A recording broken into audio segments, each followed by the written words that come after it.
What we have advised here on the channel is you need to be very careful. These are biomedical engineers, okay?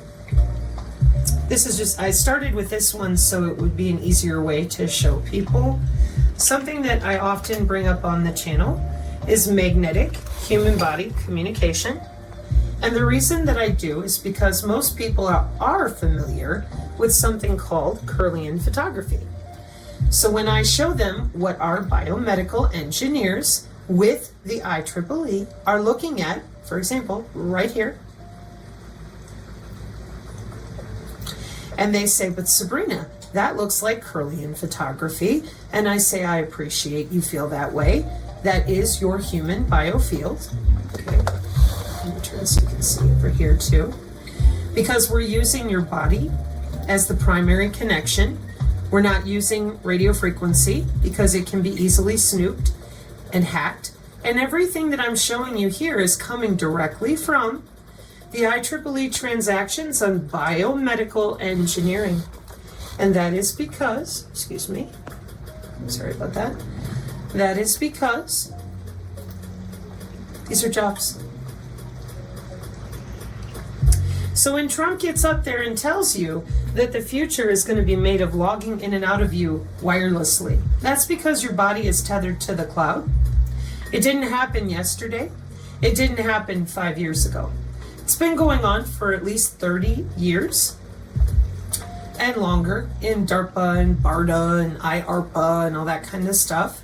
But this is the IEEE transactions on biomedical engineering. So EMBS is the world's largest international society of biomedical engineers. What is a biomedical engineer? It's a professional who applies engineering principles to solve medical and biological problems. This is why here on the channel we get rather stern with people who gatekeep all of these systems and jobs from the rest of the world. And the way that they're getting away with it is they lie about human anatomy and go to work. That's all you got to do. For over 100 years, the human biofield, see this thing right here, used to be known as the aura. So if you put biofield into your search bar, changes all the time, whether or not they admit that it is a conveyor of information, a regulator and mediator of biological interactions. The biofield appears intimately connected with information delivery within the organism, morphogenetic fields. And you're going to notice that those chakras are right next to it because, as I explained, that has to do with your internal organ location, which is why chiropractic is so relaxing. So what has happened is, if you say aura, they tell you you're stupid. Prana doesn't exist. Chi is not real. There's no vital energy, blah, blah, blah. Qigong is fake. Magnet therapy is a waste of money. Radionics and Reiki, get out of here. So what I do is I tell people, let them have it. Tell them it's all fake. Force them to scroll down to where it says medicine, and you hover your cursor over bioelectromagnetics, which is the study of the interaction between electromagnetic fields and biological entities. Are you biological or are you a robot? Let me give you another example. Magnetoreception is a sense which allows an organism to detect the Earth's magnetic field. Let me give you another one. Electroreception and electrogenesis are closely related biological abilities to perceive electrical stimuli and to generate electric fields.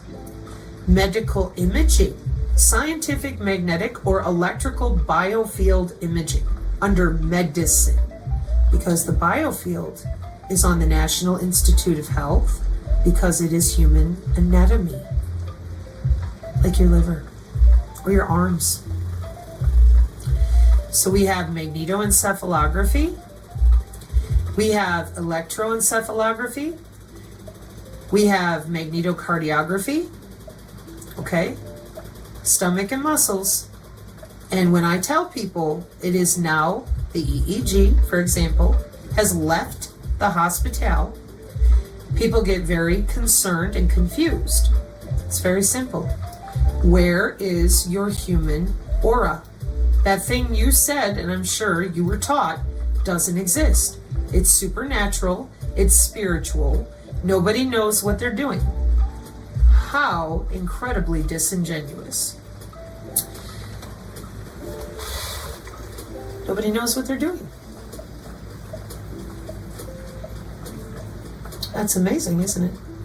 What you're seeing there, like Wiley Online Library with Cambridge and Oxford, Semantic Scholar, could be anybody, Science Direct with the Internet of Medical Things, bingo paper time, folks, your magnetic resonance coupling method, Purdue University, which we're going to watch a video on them in a little bit, and down here another inter-body coupling with electro-quasi-static, human body communication from ResearchGate. These are formal papers in universities. Not a one of these particular links are going to be filled with conspiracy theory and dodgy consciousness theoretical conversations or navel-gazing ponderances about whether or not the body is electrical. You have mathematics involved in measuring the electricity and the magnetism from your body. Period. Full stop. This is mathematical, and your body is connected to the internet. The same way we handle your cell phone, with a little greater privacy, of course, to protect your body with HIPAA. In this work, we present a private body area network utilizing electro-quasi-static transmission to enable physical layer, that's layer 1 in computer networking, it's your skin, covert and secure communications. Electro-quasi-static human body communication uses electro-quasi-static signal transmission through the conductive layers below skin and capacitive return paths with carrier-less signals at frequencies below 1 megahertz. Oh, see. So when I tell you that your skin, see, here we go with the data transmission for capacitive and galvanic coupling. The electrical engineers, they know exactly what they're looking at right there. But most of the world does not. So what I do is I try to help you out there understand this is not new. These systems are fairly antiquated. Here's an example of one of the updates in the last couple of years. Leakage from the device hand transmitter leakage. You see the word oscilloscope on this side as well. Time domain measurements of capacitive electroquasi-static leakage using oscilloscope with the transmitter wearable device on the arm. Because we have bioelectronics, we have transdermal patches, we have, what's it called? Skin, the type of skin that they stretch. Hang on. Artificial skin and tissue engineering. I'm going to show you that here in a second as well. And because of that, we use wearables and in vitro dynamics to test equipment and also the skin's response before deploying it covertly around you. And you're not going to know, because if you do feel it, whoever's next to you will just call you a whack job and on they go. And I just forwarded a video on the X of the targeted individual problem. Yeah, you're looking at it. These are a lot of jobs. And the worst part of all, for all this going on with all these jobs, is that this has been going on for so long, in my opinion, they don't want to give it up. This is October 2004. The challenge of designing in-body communications. Okay, 2004. How do you get data out of a human body? Medical device designers are slowly putting science fiction writers out of work. Just a few years ago, 2004, the concept of in-body communications networks would have strictly been the domain of Star Trek. Today, thanks to advanced low power, radio frequency capabilities, your implanted pacemaker may be making a wireless telephone call to the doctor's office to report your latest health data. One more time, 2004. Okay, this is why you're on the channel. We don't tolerate your podcasting people who claim they're unable to read this stuff. It's been out there for a really long time. And there are many universities and jobs involved with exactly what you're looking at for the new precision AI healthcare. And as you can see, the range of medical devices and systems being implanted into the human body is increasing rapidly in 2004, evolving from the first implanted pacemaker in the late 1950s. Today's in-body devices are now being used to regulate bodily functions, stimulate nerves, and treat the paraplegics. So, what happened to your human anatomy that you used to call the aura? They brought it into medicine, and they've been logging in and out of you ever since. And they don't want to admit what they do for work, so they hire people to tell you ghost stories and keep you spinning in circles. This is what supplies their anomalous health incidents. This is what supplies them being able to manipulate anyone at any time. Because you're dealing with not only the blood flow in the bloodstream, not only the brain, but the endocrine system, hormones. You're dealing with such precise and acute biochemistry that they're using for protein folding, omics, and synthetic biology for life extension technology. So, where did your biofield go? They took it away from you, and if you try to talk about it, they send out their biomedical engineers to lie to your face and tell you you're a whack job. And that is why, because it is the job of biomedical engineers in part to design algorithms to detect and warn of diseases, the way that I explain this on the channel is the following. The biofield is physiological. It is on the National Institute of Health under bioelectromagnetics, electromagnetic fields. Okay? And what we've done in dominating the electromagnetic spectrum is set up a machine learning algorithm only for you, your DNA resonance, and your tissue. That's it. When you sit down at the dinner table and your cell phone rings, does everybody's phone ring? Of course not. And that is why the Internet of Bodies is a red herring. Everybody thinks that it's just one big Internet of Things, that they're not individually connected. You are. Otherwise, what you're looking at right here, writing algorithms just for you, wouldn't work. So this is where it gets even worse, though. Human activity recognition radar. So if you're somebody who thinks you have privacy of any kind in your own home, you do not. They watch you sit and stand.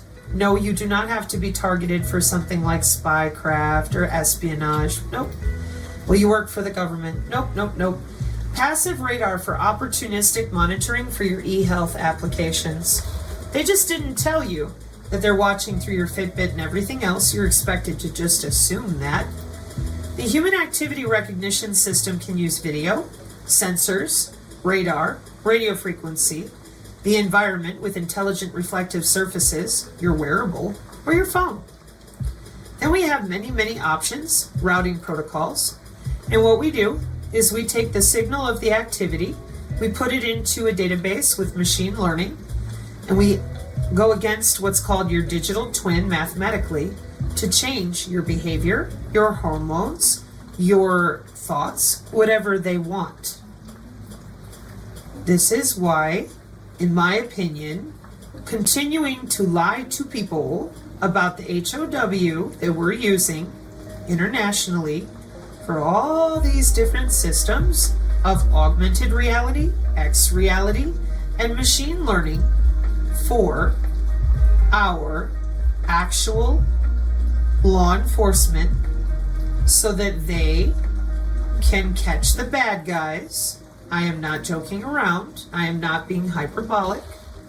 Here's your micro Doppler for human suspicious recognition. And when we scroll down and we read, in the view of national security, your biosignals come from you. They're not coming from a robot in your house. Then we organize your gesture, your facial expression, your motion, your respiration, etc. by the sensor that we're using near you. or the type of signal. Biosignal measurements have professional conferences. This is not something that is held by the Illuminati. 18th International Conference on Biologically Inspired Systems and Signals Processing.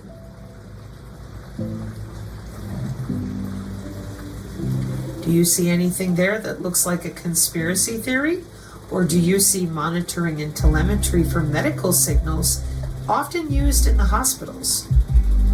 Okay, so because nobody bothered to mention that your human anatomy, known as your biofield, is actually anatomical, and nobody talked about biophysics, they just went ahead and they've been continuing to neurally modulate people and log in under the skin.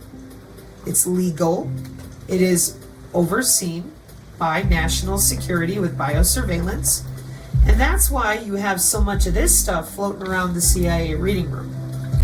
So the other day when we discussed the StarGate project, and I said it terminated in 1995, that is because in information and technology, the body area network was turned on in 1995.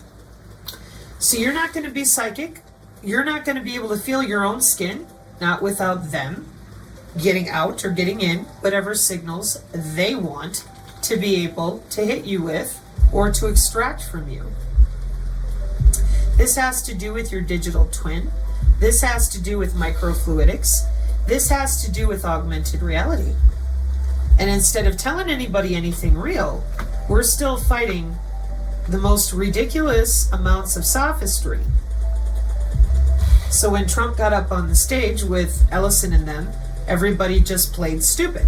Pretended they need $500 billion to build out all this new infrastructure that's been sitting there since 2009 and 2011 in the information technology world of DARPA and research and development. So it is exceedingly and extremely inappropriate to claim that this is either A, not happening, or B, that there's some conspiracy theory when it comes to national security. The body area networks are heavily protected for HIPAA, and at this point I advise you to look for other videos that interest you on my Rumble channel, because hang on a second, we have some videos to watch. And before we do, StarGate 2008, a unified interactive visualization on software projects. This is where they're building libraries of all your biological signals, what you're doing, how you're sitting and standing, how you're walking, where you're going, who you're talking to, with these human activity recognition radar libraries. The Department of Defense has 50 years of your digital twin libraries. Everybody you've ever met, everything you've ever said, everything you've ever done. Doesn't that seem a little excessive? Well, not to them. So what we're dealing with now is way too many people who've made money off of this. Human activity recognition from point clouds generated through a millimeter wave radar. What is this, GitHub nerds? Oh, we don't know what you're talking about. I know. Bingo card time. You're trying to walk through your house, and your air molecules are following you around as scatterers. That's a wireless sensor network. A non-stationary relay-based 3D multi-input, multi-output channel model for human activity recognition in indoor environments. May 2021. Extensive research shows the physiological response of human tissue to exposure to these low-frequency electromagnetic fields is the induction of an electric current in the body segments. What segments? Well, could be your head, could be your arms, could be your legs, could be your feet. And if you say anything, they'll just tell you you're crazy and go back to work. Teaching our youth how to do exactly what I'm showing you with the appropriate software and hardware. So when people consistently pepper our channel with, what are we going to do? What are we going to do? What are we going to do?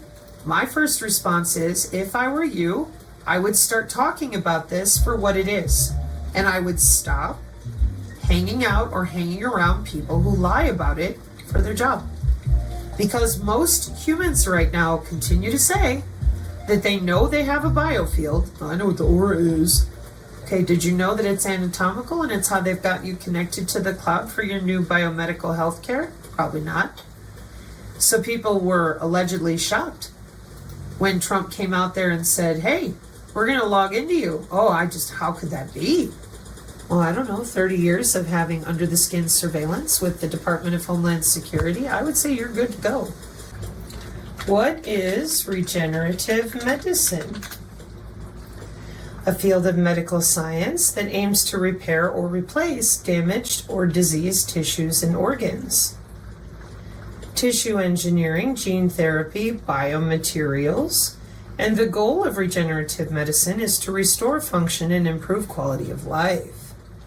Regenerative medicine is also part of life extension technology. And none of it is new. It is part of synthetic biology, organ on a chip, and a whole lot of development that has been going on very quietly with Harvard, Dr. Michael Levin, Vermont University. So when Trump gets up there's Regenerative Medicine of Alabama, and says, yeah, we're going to log into you, cure your cancer in 48 hours, that's because this is what they've been building towards for a long time. She got market share. Of course she does. United States regenerative medicine market going up, up, up. Here's a college textbook on the Amazon. A complete guide for musculoskeletal and spine disorders. Okay. So, one of the things that you heard me mention in my other video is right here. This is our Department of Defense. All right, good day, everyone. Thank you for joining us for this webinar presentation.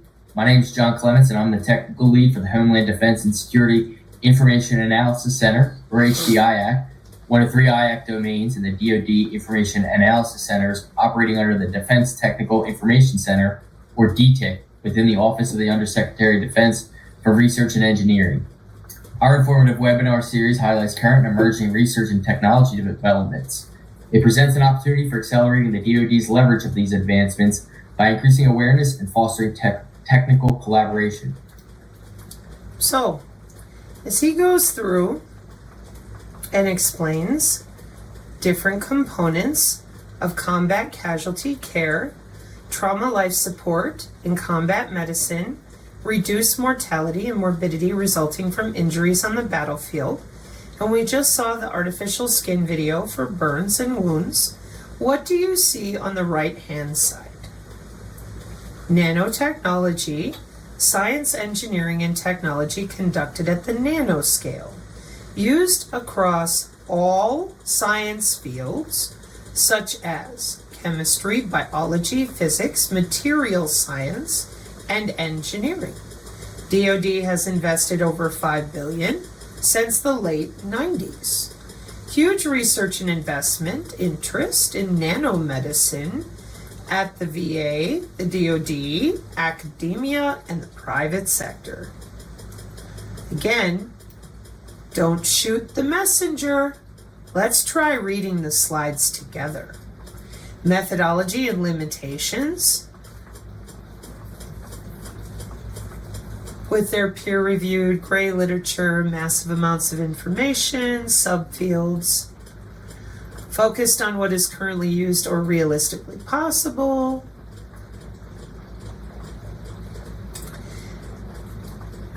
Everybody wants to make something out of Cheeto sand. The FDA can be challenging to work with sometimes. Just because you can make it from nano doesn't mean you should. Making nano things is really difficult, especially in medicine. DoD just needs stuff, doesn't matter how it gets there. Some areas are clearly moving further along faster than others. Okay. So here on their agenda, we have an introduction, hemorrhage control with fluid resuscitation. There's your wound management and infection, tissue regeneration and engineering, neurotrauma and pain control, advanced medical monitoring and diagnostics. What are we trying to do here? Hemorrhage is the leading cause of preventable death on the battlefield. Blood substitutes. Okay. Synthoplate. Erythromer. Synthetic artificial cell. Nano-encapsulated human hemoglobin. Bioengineered to mimic red blood cells.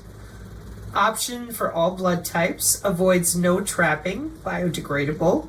Freeze-dried sterilized product. No refrigeration. Rapid reconstitution. Emerging trends. Shift from just mimicking function to mimicking structure plus function. Cracking the bioelectric code. All roads lead to viable whole blood alternative. There's your next generation references. Those are fun. Current state of things. Wound care is like the Wild West. And just so we're clear, this is 2 years ago. Okay? And it asserts very clearly, right here in the description, that for over 2 decades, that's 20 years, the government has invested heavily in nanotechnology research. Nano.gov as in Victor. Okay? And you will see everything that they've been working on. Because nanotechnology, here we have polymer nanoparticles, zinc oxide nanoparticles, proliferation, gold nanoparticles, more polymeric nanofibers, polymeric nanoscaffolds, bioactive glass particles, dendrimers, plasmid DNA, liposomes, growth factor, and drugs, inflammation, nanoceria, liposomes, drug and growth factors, polymeric nanoparticles, etc., etc. Oh, we don't know what we're doing. How did all this happen? 20 years of developing nanotechnology for the biological to digital convergence. So, 2 main strategies in nano-based materials for wound healing. Nanomaterials that are capable of healing as a result of inherent properties of the nanoscale material, and nanomaterials as carriers for delivering therapeutic agents. Shift from passive to active dressing, integration of wound management with hemorrhage control and or promotion of tissue regeneration, dressings with sensing applications, continued and growing interest in using chitosan and other biomaterials.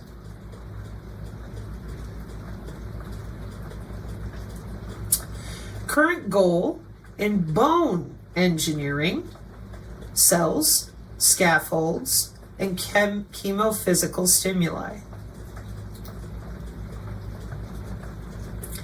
Nanostructured biomaterials, mechanical. Bone formation response can be changed by altering the mechanical environment.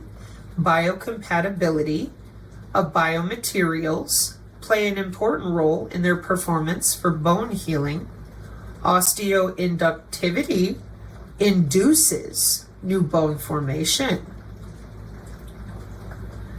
Biomaterials, nanostructured calcium phosphate-based materials, nanobioglass, hydroxyapatite, tricalcium phosphate, nanocomposites, ceramic polymer composites, and biohybrid composites. Here we have Texas A&M, the Department of Veteran Affairs, and New Shore Biosciences. Now we're coming up on the part that most of the synergists are used to seeing. I went the long way this time for new people and people who might be interested. Representative technology with NanoDX, licensing agreement with IBM Research for use of its metal oxide semiconductive or conducive compatible nanosensors, patented nanosensor design that includes an array of highly sensitive nanowires that measure electrical resistance and are functionalized with antibodies that bind with target biomarkers. Detects the presence of biomarker proteins in blood. Preclinical study, 100 patient blood samples were tested and resulted in a sensitivity of 100% and 0 false negatives. Emerging trends. Nanoparticles to cross the blood-brain barrier, intranasal route, alternatives to opioid-based pain management, immune-modifying nanoparticles, nano-based siRNA carriers, RNA, monitoring protease activity, ECM changes, promote tissue regeneration at time of injury.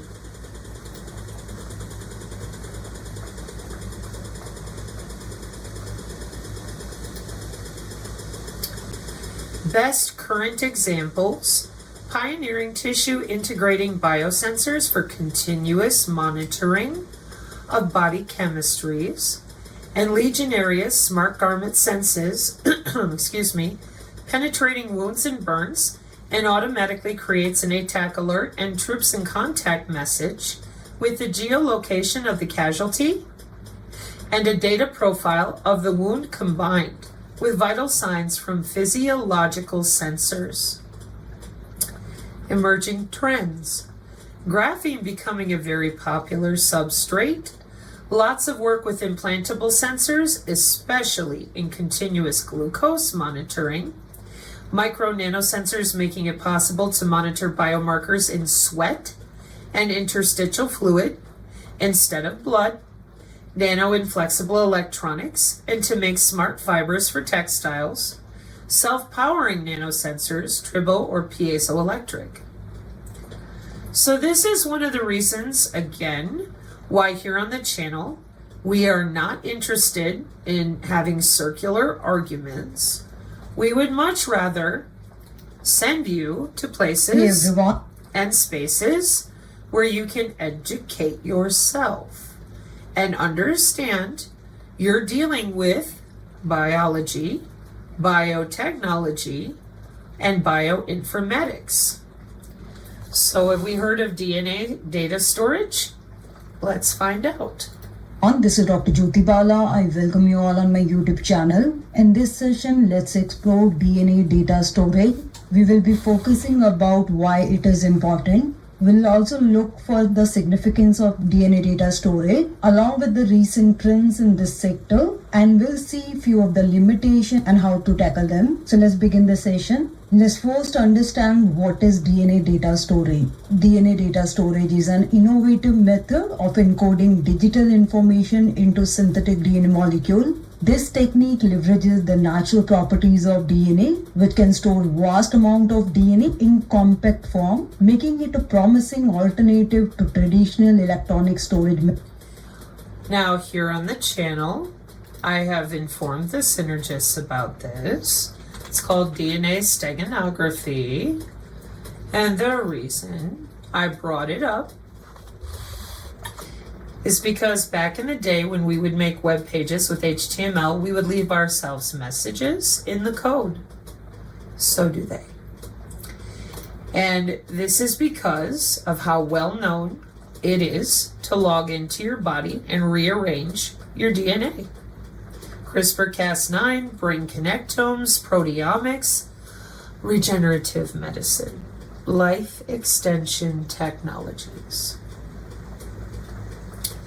And when your body is hooked to the cloud and they're using the binary to go back and forth with anything they want, well, then we have to protect the body from intruders, people who could hack into you.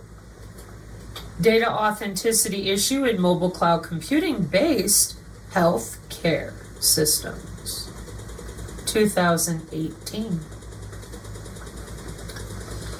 So not only are you tethered to the cloud, but they are able at any time to log into your body, which is why here on the channel, we do not call it a bioweapon. Like any other tool, it can be used for good or for ill.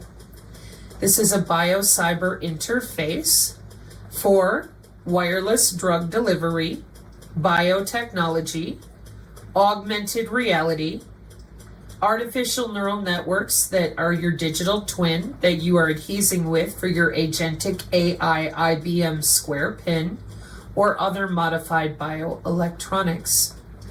There is absolutely nothing about the bio-cyber interface system that is sitting in conspiracy theory. In fact, you can find out a lot about it at the University of Cambridge and Wiley. What continues to be astounding to me is the amount of people who are gatekeeping all of this data here on ResearchGate, Semantic Scholar, and MDPI, when it is a conceptual drawing of a continuous health monitoring application. All of these systems are built for your health to be able to log in and out of you wirelessly. Period. This is why those of us who have been working together as civilians to bring appropriate discussions to the fore are trying everything we know how to get everybody out there to start talking about what is real rather than worrying about the little green men from Mars. Doesn't mean that you can't look into those things, but when it comes to your aura, your human biofield, that is tethered to the cloud. And that is tethered to somebody as a medical professional. Period.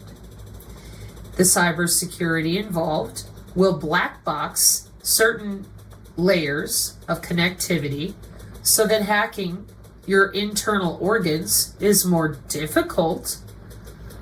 But the monitoring system is right here in their hot little hands as nurses and doctors. And then it goes through the internet. It can bootstrap to your phone and your health app. It can bootstrap to a wearable device, or if you have neither, maybe you're in trouble. Help, I've fallen and I can't get up. It goes through your intra-body area network. This is an example of the architecture of the wireless body area network, or the medical body area network, either one. Your medical body area network is FCC mandated again because of all the very important data that is collected with your vital signs. So, as I said, you have, let me pull this up, it's a nice big pretty picture. Everything that you see in these boxes are machine learning available to anyone who can log into you. And as I said, you have intra-body area networks on layer 1. Layer 2 is inter-body area networks, bootstrapping to a device, black box in the middle, and then there's your physician, your medical database, or your nurses. This was mandated by the FCC in 2012. See other videos. So, when we talk about DNA steganography, steganography, the reason we do is because in your bio-cyber interface, and I use this one because it gives you the most information, in my opinion, of all the different ways they're connected. Bio-nano things, a bio-cyber interface, gateway devices, medical server, the design of the interface, electromagnetic to biochemical, biochemical to electromagnetic. Here's your nano networks with molecular communication or electromagnetic communication. There's your internet connectivity, your Bluetooth, BLE, Zigbee, the W-band 802.15.6 with the IEEE, near field channel and an RFID, no different than how we chip our pets. Then you have the classification of the bio-cyber interface, electronic tattoos and transdermal patches, your RFID based, your biological based, biofet, optical chemical, redox interface, optogenetics, FRET based. And next you're going to see the security in the Internet of Bio-Nano things with possible mitigation strategies because your body is tethered to the cloud. They use the corona effect to make your cell more porous. They electrocute your cells just a little under the skin. And then they can use anything of methylation, CRISPR-Cas9, other nano running through your veins, pressure. They can use functional ultrasound to make a physical change in your cell structure. Eavesdropping, man in the middle, data tampering. These are all here in the biocyber interface to protect you. And the reason that you might not have ever heard of DNA steganography, I want to make sure I'm saying that right.